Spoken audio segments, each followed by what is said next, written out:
So in this video, we're going to be talking about why some stocks might be good opportunities to buy and how you can assess what tools can you use to assess which stocks could be ones you could add to your portfolio and which ones you wouldn't want to, given the market turmoil that we've seen this year. At the beginning of the year, we know tech stocks as a whole have taken a hit.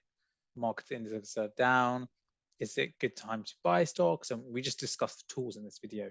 And if you stay till the end, we'll give you a sneak preview of our premium subscription service, which is on www.themoneycog.com, where we analyze stocks and give ideas on different stocks and how we look at those stocks. So we look at the business model, the fundamentals, and the competitive advantages, and who the management are. And we'll show that towards the end of the video. So stay tuned and watch this video till the end if you want to see the premium and get some ideas for stocks.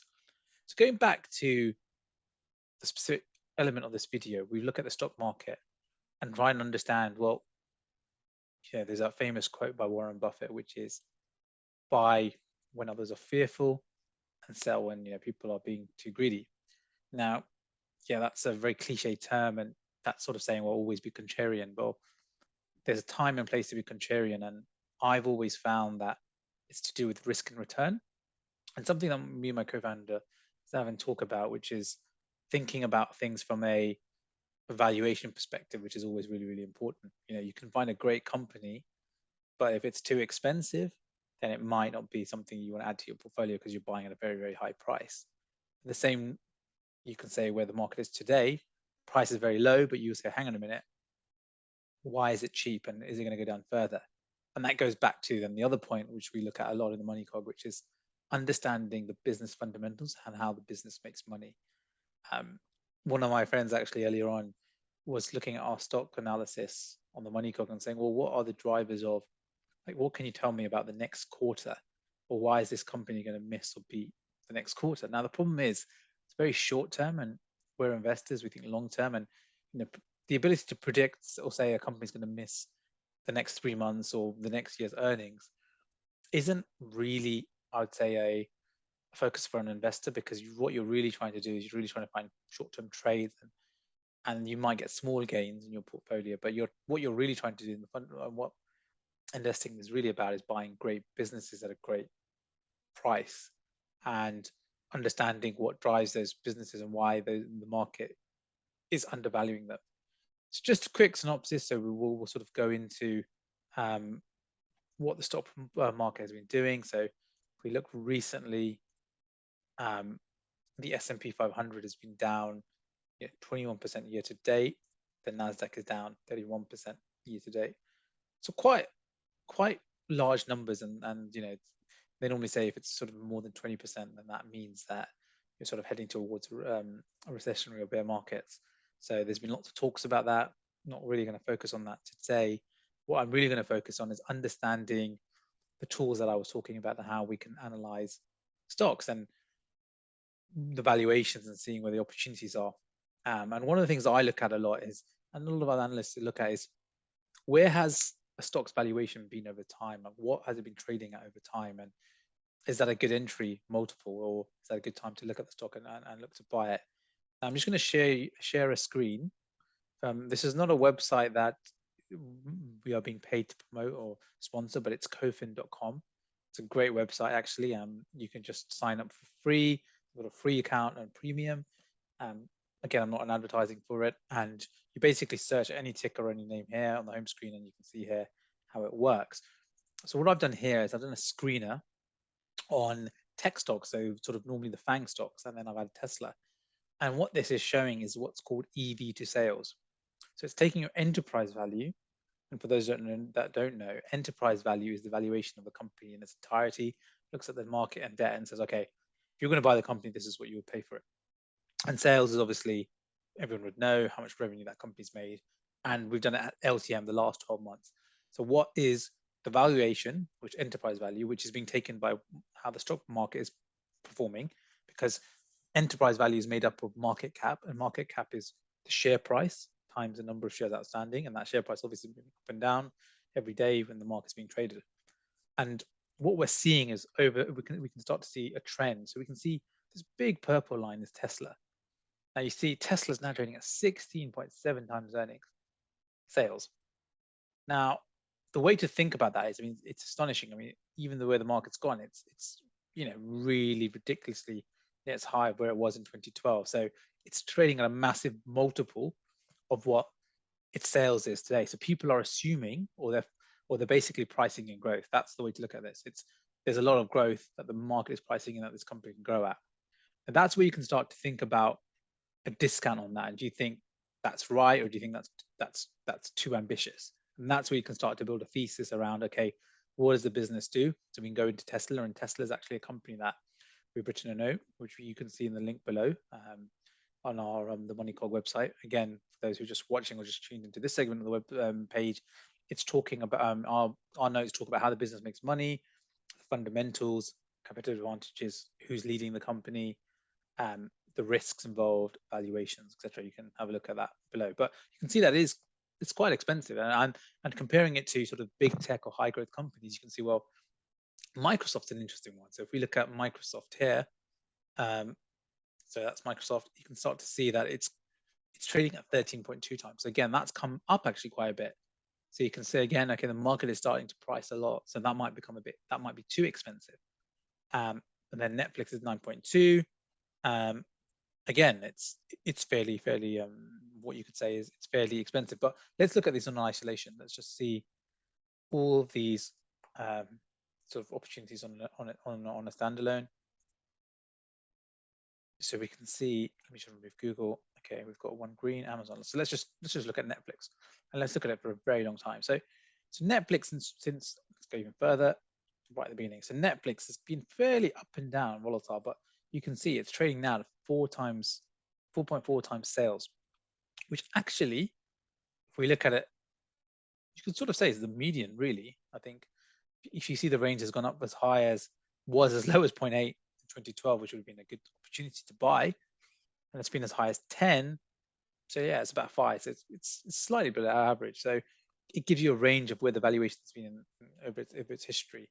Now, just to put into perspective, past performance is an indicator of future performance. So the way to think about this also is, and another thing to think about when you're looking at valuations is that, yeah, sure, over time, this is sort of where valuation has trended over its sales. So it's over its historic time. It's one indicator. It's not final. You've got to think about things about future opportunities. So Netflix has been talking a lot about gaming and how it's getting into the gaming market, offering games on its platform.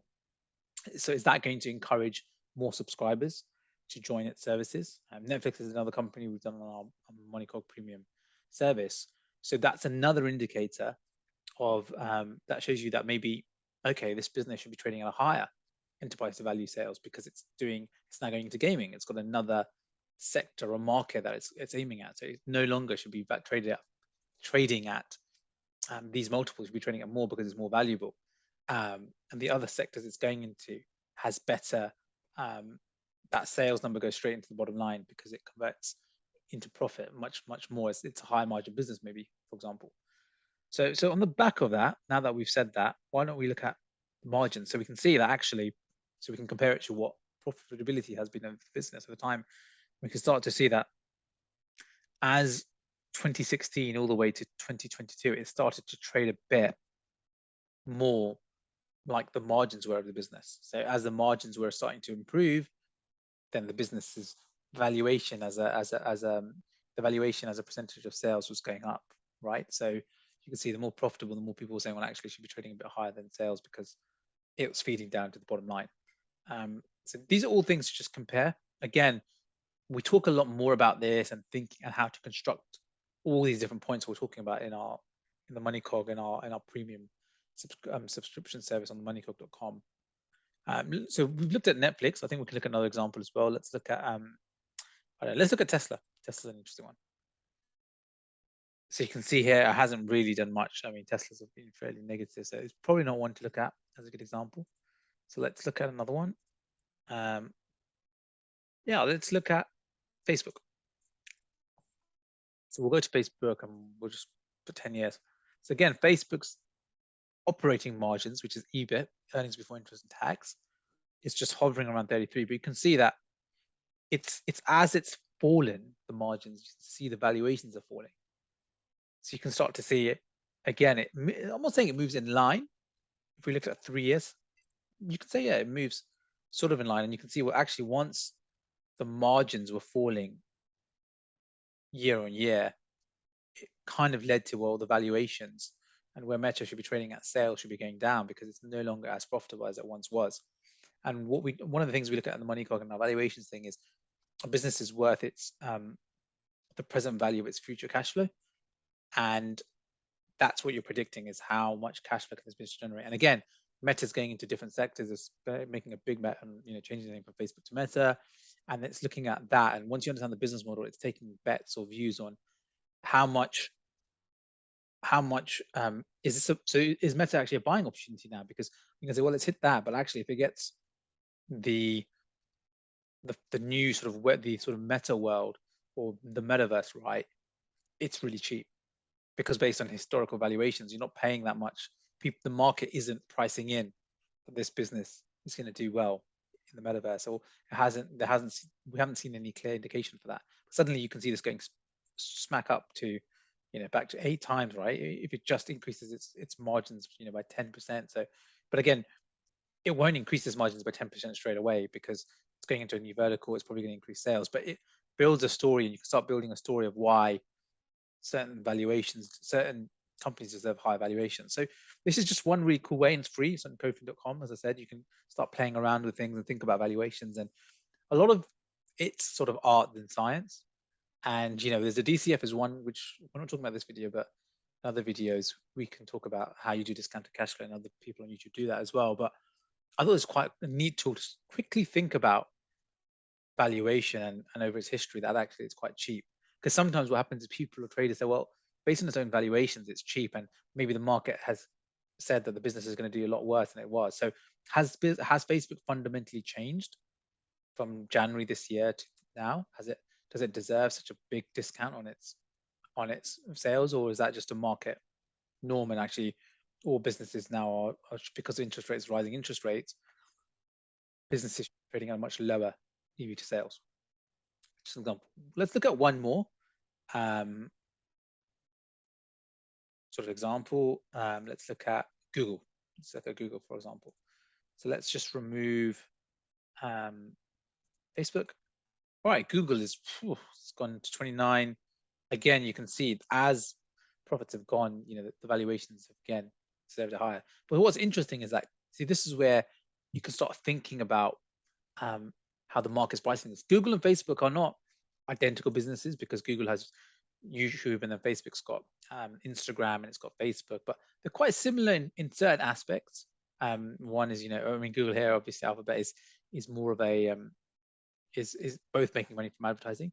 So again, Google's been halved, but it seemed Facebook at the time had taken a bigger hit on its multiple. So maybe Meta, which is obviously the name now of the group, is Meta. So let's just compare the two quickly. Has Meta been taking a much bigger hit than Google? And it might be a lot to do with the TikTok and people saying, well, TikTok is taking over TikTok is taking over from Instagram and other things, and it's about betting on the future. So that's where I think, going back to my point by my friend earlier, which was he talks a lot about what's going to drive the performance in the next quarter, or based on what Wall Street is saying about its forecasted earnings in the next 3 months, 6 months, why is it going to miss? But it's not really about that. It's, can Meta, based on analyzing all of their financials, look at the fundamentals, and then looking at the business model, are they going to be strong enough? Are there competitive advantages where we think that these new entry points or these new bets on the metaverse and pivoting the model is suddenly going to increase a lot of value? So it's going to have a higher valuation in terms of EV of sales. It's not going to trade at 2.3, it's going to trade at 4. And therefore, that's going to be great for us as stock pickers. So it's just a neat way of really looking at how we can think about where companies have been over time, valuations, and building a story. And a lot of investing is about narrative. It's the numbers, but it's the narrative, and it's really the mixture of the two that gets you to find good ideas. And that's a lot of what we talk about in the Money Cog. Is a lot of platforms and other places talk about numbers, and they give you lots of data, ROE, return on equity, return on capital deployed. I mean, you got all the financials available. I mean, that's quite easily available. I mean, we were seeing it on CoFin. So what's giving you the competitive advantage? It's all about the qualitative. So as I promised, for those that have waited, I'm going to show you an example of one of our reports that you can sort of look at.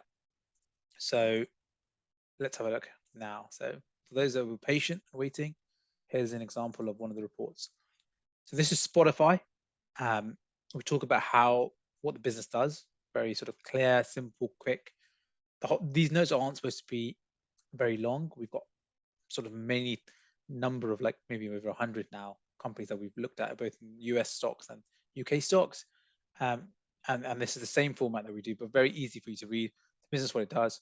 I mean, this is easy. You can quickly see how long, over time, what the performance has been, the revenue breakdown, how the business, what's the revenue, what are the sales that are coming into the business, what are the cost drivers as well. So we break it all down, and really, it just helps you really understand how the business works, really.